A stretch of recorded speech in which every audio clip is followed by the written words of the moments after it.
gender representation is a problem that has been going on for years.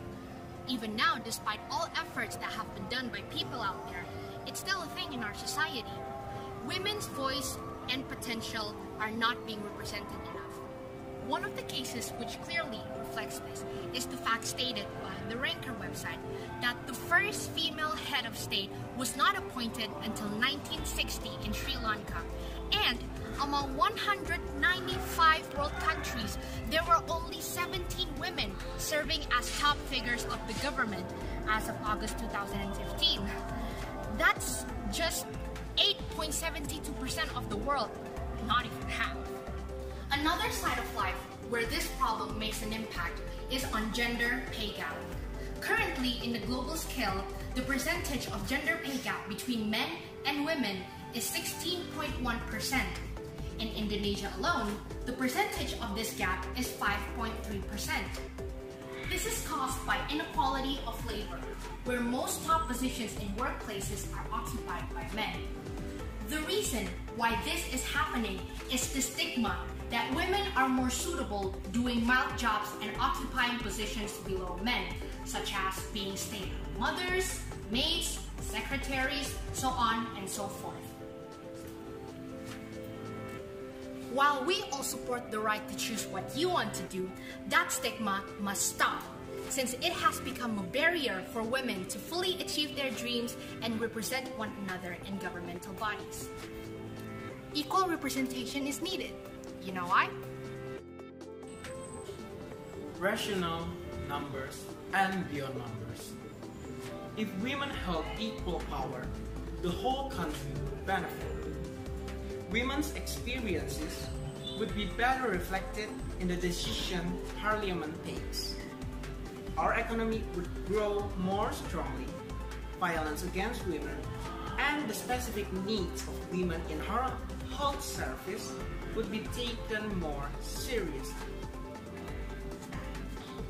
To fully achieve women's representation in political life, there must be gender equality across a full range of decision-making levels, including the three branches of government: the legislative, the executive, and the judicial, at all territorial levels, including women's policy and machineries. Non-state contexts, such as trade unions, political parties, interest groups, professional associations, and business or private sector. Beyond national governments, women need to have a decision-making presence in a regional, sub-regional, and international organizations. Transnational social movements and form for the prevention and resolution of conflict and peace building. At last, what does this mean for the international relations? We have seen feminism in action on the domestic level. Now what does it do on an international level? For decades, scholars have argued that international relations is a very masculine idea, a very masculine discipline. Other scholars argue that it needs a more feminine approach, something that is gentler, something that is more approachable. Then what does a gentler approach mean? A gentle approach means an approach that puts forward diplomacy as its first course of action, as its main course of action. We need not to look further than the example of Queen Elizabeth II, who, in her maternal and feminine ideas, managed to, with peace, combine the former British colonies without any force in the Commonwealth of Nations as one. This is what is hoped for the future of IR, where both masculine ideas and feminine ideas are put together as a way of preserving peace and to promote harmony between humanity. This is Kezia Natali, Jefferson Gunawan, and Ignatius Satria signing off for introduction at IR class.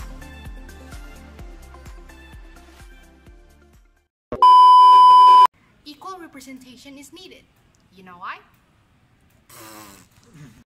One of the cases which clearly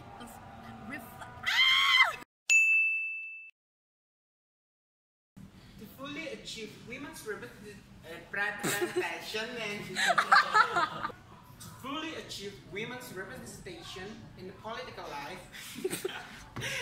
Representation. Other scholars argue that signing off for introduction at IR class. Yeah!